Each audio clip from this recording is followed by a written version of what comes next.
तो यहाँ पे जैसे ही अंग्रेजी वर्णमाला की बात आती है तो अंग्रेजी वर्णमाला हम लोग जानते हैं ABCD होती है, ए से लेकर Z तक की जो होती है ABCD EFGHI फलाना ढिमकाना, जो भी आप लोग जानते हैं। फलाना ढिमकाना नहीं होता है, नहीं तो ढूंढते रह जाओ भाई ये नया सर ने पढ़ाया फलाना ढिमकाना कहाँ है। तो ABCD EFGHI JKL MNO PQRS TU V WXYZ, ये 26 जो अल्फाबेट होते हैं इंग्लिश के, इन्हीं से रीजनिंग में क्वेश्चन घुमा फिरा के पूछे जाते हैं। इस अल्फाबेट वाली जो वर्णमाला का जो हम लोग क्वेश्चनरी हो बनती है, तो उसमें एक इसको याद रखने के लिए कि किसका क्रम कहाँ पे आता है, ए पहले पे आता है, बी सी डी, इस तरीके से एक सीरियल सीक्वेंस लिख लेते हैं सीधा सीधा, तो वो आता है 26 अक्षर बन जाते हैं। भूल जाते हैं एम कितने पे है, सोच में पड़े हैं कितने पता नहीं। तो इस 26 अक्षरों को हम लोगों ने काट के छोटे छोटे टुकड़ों में एक इजोटी नाम दे दिया है। इजोटी, EGOTY, ठीक है। ये काफी पुराना वो है पैटर्न। इजोटी 5, 10, 15, 20, 25। अब 5-5 के क्रम जब हमें याद हो गए तो बचा कितना, लास्ट 26 पे ही है। स्टार्टिंग हमारी ABCD तो वैसी, किसी को बेटा ABCD आते तो आपने 4 तो अक्षर पहले ही बता दिए, वो कहेगा हाँ आती है। उसके बाद सुनाओ तो बोला ABCD, लेकिन ये 4 अक्षर जब पहले ही थे, हमें 5वां अक्षर पता चल गया E। क्लियर है? इस क्रम को अगर याद रखते हैं तो हमें हेल्प मिल जाती है। जैसे मैंने मान के चलो कहा कि भाई 12वां अक्षर कौन सा पड़ेगा, तो जो इजोटी में जे जो है 10वें नंबर पे है, तो 12 पे बढ़ने के लिए, 10 से 12 पे जाने के लिए हमें 2 ही अक्षर तो पढ़ने, जे के बाद KL, तो 12वां अक्षर कौन सा होगा, L। ठीक है ना? तो हमने एक तरीके से पहली बात तो याद कर सकते हैं हम लोग, जी का अक्षर कितना है भाई, देखो एक जगह ऐसे जी है ना, तो जब ये जी बना है तो देखो ये वाला टुकड़ा आपको ऐसे करके देख लो, ये 7 लिख के देता है आपको। H कंप्लीट कर दो तो 8 बन गया। I जो होता है बेटा वो अपने आप में 9 बता रहा है, मैं 9 पे हूं, है ना। अब बताओ ये 7 भी हो गया, 8 भी हो गया, 9 भी हो गया, 10 को तो हम जानते ही भैया।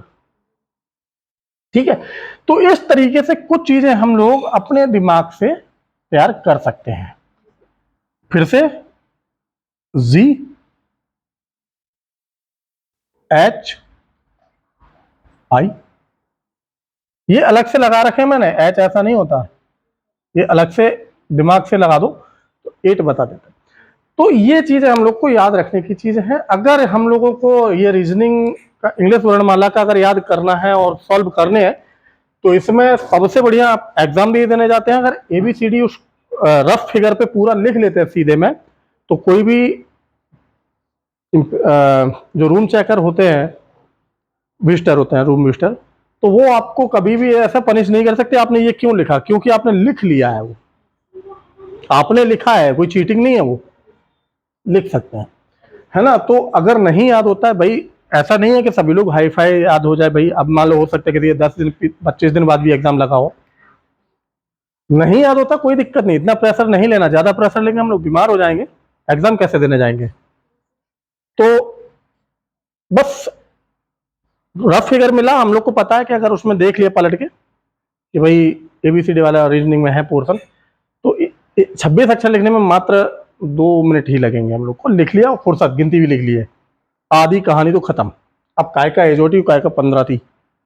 ठीक है, जब ये हो गया, अब बात आती है सॉल्व कैसे करेंगे क्वेश्चन। तो बेटा इससे रिलेटेड हमारे पास 6 टाइप के क्वेश्चन बनते हैं, मोस्टली 6 टाइप के। अब बहुत हाई फाई का एग्जाम हो तो उसमें 1-2 पैटर्न और भी बढ़ जाते हैं, लेकिन वनडे मैच या कुछ भी छोटे मोटे एग्जाम 6 टाइप में ही बनते हैं इंग्लिश वर्णमाला से लगभग। तो इनको सॉल्व करने के लिए हमें कुछ विशेष चीजों की याद रखनी पड़ती है। ठीक है, पहले उन पर ध्यान दे लें, फिर हम लोग टाइप पे चलें। सबसे पहला कि ABCD के 2600 नंबर हमें याद होना चाहिए, एक सीधे क्रम में भी, एक अपोजिट क्रम में भी याद होने चाहिए। जबरदस्ती नहीं है, जबरदस्ती नहीं है हम लोग का। कभी भी लिखें ABCD तो यहां से देख रहे हो आप, ABCD ए से लिखा चालू करें ABCDEFGHI M तक, किधर तक? M तक। तो कितने अक्षर हो रहे? 13। MNOPQRZ तक ये कितने हो रहे? 13। लिख गए ना 2600 अक्षर। अब बात आती है, क्वेश्चन कई तरीके हैं, ऐसे भी लिख सकते हो, लेकिन सबसे बढ़िया तरीका है, कुछ याद नहीं रखना, ABCD एक क्रम में लिखो सीधे सीधे, उसके नीचे क्या कर दोगे आप? नंबरिंग। सीधे लिखोगे तो 1 से लेकर 26 तक ही जाएगी। अब बात आती है क्वेश्चन घूमते कैसे हैं। ABCD का बढ़ता क्रम क्या कहलाता है बेटा? आरोही, है ना? क्या कहलाता है? आरोही, इंग्लिश में असेंडिंग ऑर्डर। घटता क्रम अवरोही, है ना? तो डिसेंडिंग ऑर्डर। लेकिन असेंडिंग ऑर्डर डिसेंडिंग ऑर्डर का मतलब नहीं है, स्वर हम लोग जानते ही हैं, AEIOU। ये बेसिक चीज हम लोग को अगर पता है तो हम लोग रीजनिंग में कुछ नहीं, 100% तो नहीं है, लेकिन हाँ 70% क्वेश्चन इस वीडियो को देखने के बाद अल्फाबेट से रिलेटेड आप कर ले जाएंगे। ठीक है? अगर क्वेश्चन में कहीं लिखा है आपके बाएं से दाएं ओर जाने पर 7वां अक्षर बताइए, आपके बाएं से, आप, मैं खड़ा हूं, मेरे से पूछ रहा है कोई आपके बाएं, अब बायां दायां नहीं पता तो बड़ी गड़बड़ है भाई। बायां मतलब मेरे हिसाब से बेकार हाथ, दायां मतलब दमदार हाथ, किसी में मुक्का मार दो तो जबड़ा खाली, दायां दमदार हाथ, ठीक है ना? अब आपके बाएं मतलब, बायां मतलब बेकार, इस हाथ से आपके बाएं से दाएं, अब किस साइड आ रहा? इस साइड आ रहा। हम लोगों ने ABCD लिखना स्टार्ट किया तो A फिर B फिर C, तो एक सीधे क्रम में हमारी ABCD भी बाएं से दाएं चलती है, और जो भी कुछ लिखते हैं हम लोग बाएं से दाएं ही लिखते हैं। अगर दिशा की बात कर ली जाए तो पश्चिम से पूर्व की ओर, मतलब एक बोर्ड के हिसाब से ये पश्चिम हो जाएगा, ये पूरब हो जाएगा, ऊपर वाला उत्तर, नीचे वाला दक्षिण, है ना? ये मैप का भी तरीका। तो जब आपके बाएं से दाएं ओर बोल रहा है, किस ओर बोल रहा है? दाएं, मतलब सीधे हाथ की ओर पकड़ रहा है, तो दाएं ओर जो भी निकल के आए सामने, दाएं ओर। या दाहिनी ओर 7वां अक्षर, तो सीधी बात है, दाहिनी ओर जाना है तो भी वही सीधा रास्ता बता रहा है, तो दाईं ओर कहे तब भी राइट हैंड साइड बढ़ना है, बाएं से दाईं ओर कहे तब भी राइट हैंड साइड ही बढ़ना है। बाएं से दाएं, दाया बोल दिया इसने यहां पे, तो भी राइट। अब दाएं से बायां, देखो दाया से बायां, अब अपोजिट हो गया, अब विपरीत क्रम में चलेगी, ठीक है ना? तो बस इतनी सी बात याद रखने की यहां पे है, ठीक है? पहला पॉइंट, जब दिशाएं समान बोल दें, कैसी बोल दें? दाएं से 5वां अक्षर, कैसा? दाएं से 5वां अक्षर के दाएं, दाएं से 5वां अक्षर के दाएं 7वां अक्षर। अब दोनों ही चीज दाएं है ना, मेरी बात समझ में आ रही होगी। दाएं के 5वें अक्षर के दाएं 7वां अक्षर, जब दोनों ही वर्ड एक से ही है, दाएं और दाएं, तब हम लोग को क्या करना है? जब दोनों अक्षर समान हैं, दोनों दिशाएं समान हैं, तो बेटा हमेशा माइनस लग जाएगा। हम लोगों ने शुरू में भी कई जगह पढ़ रखा है कि समान परिस्थितियों वाली, समान आचरण वाली चीजों के बीच में हमेशा कैसा होता है? प्रतिकर्षण होता है, मतलब खिंचाव, विरोध। विरोध मतलब माइनस, घटेगी हर चीज। भाई जब दाएं से दाएं पूछ रहा है, बाएं से बाएं पूछ रहा है, तो भैया इसमें माइनस लगेगा, हमेशा घटाव हो जाएगा। और जब रेल दूरी भी पढ़ेंगे तो उसमें भी देखा होगा कि एक ट्रेन जा रही है, बगल से दूसरी ट्रेन भी क्रॉस कर रही है, तो उसमें भी स्पीडें घट जाएंगी, है ना? तो ये तरीके हैं, एक ही फॉर्मूला, बता दें मैथ हो इंग्लिश हो, बहुत ही पता नहीं किस तरीके से ये चीज पढ़ी है स्टडी, कि सारे फॉर्मूले एक दूसरे से मैच और इंटरलिंक होते हैं, बस समझने की जरूरत होती है। जब विपरीत दिशाएं बताई जाएं तो उन स्थानों पे हमेशा जोड़ा जाएगा। विपरीत, भाई इतने बच्चे बच्चियां बैठे हैं,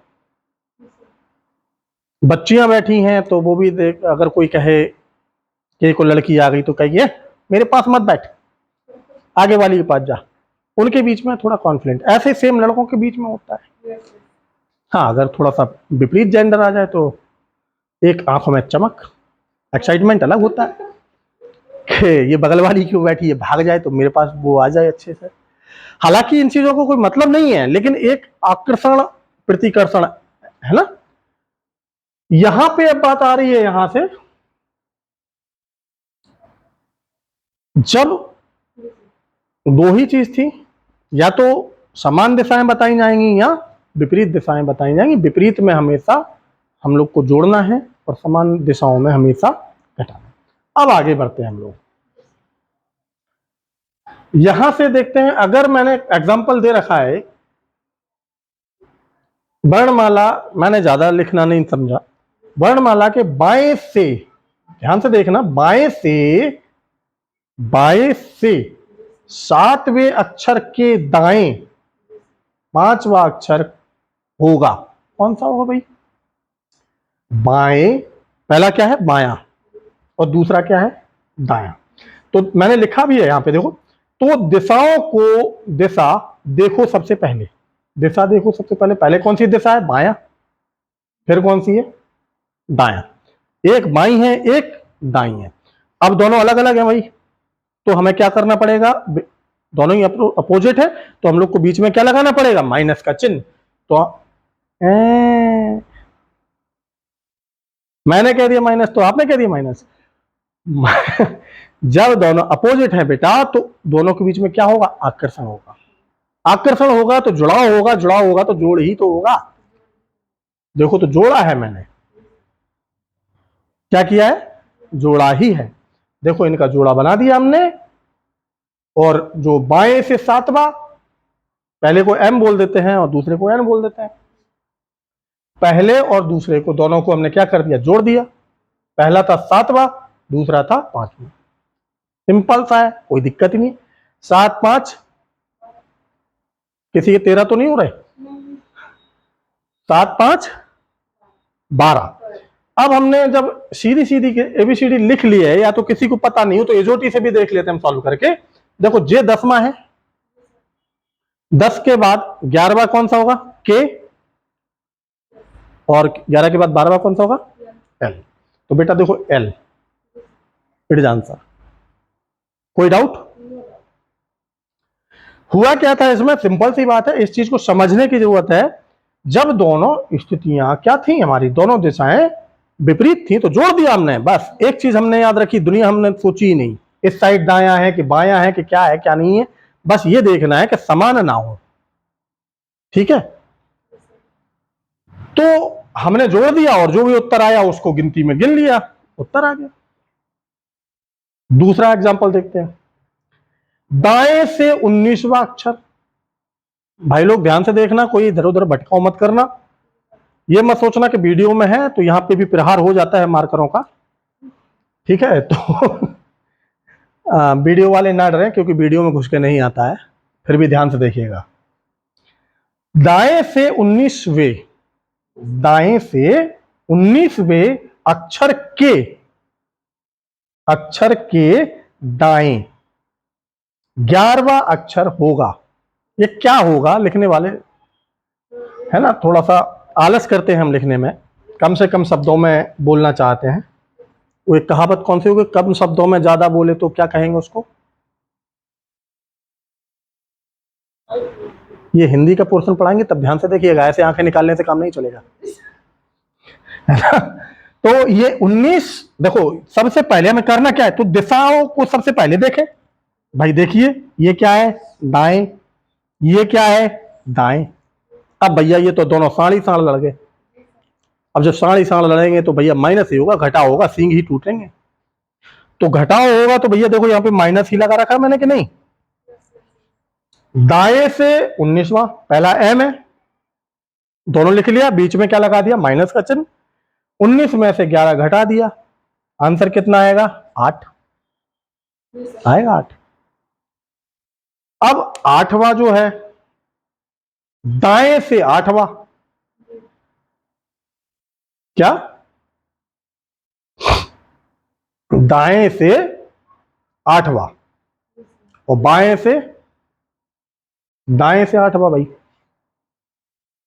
मतलब ये बचेंगे किसके भाई, ये बताइए ना, दोनों लड़ रहे हैं, क्या है ये, काटे अपन ने। तो दाएं से आठवां अक्षर जो है वो कौन सा होगा, बताइए आप, थोड़ा सा दिमाग लगाइए।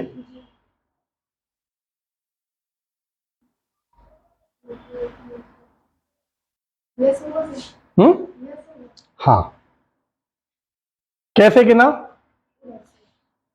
दाएं से आठवां।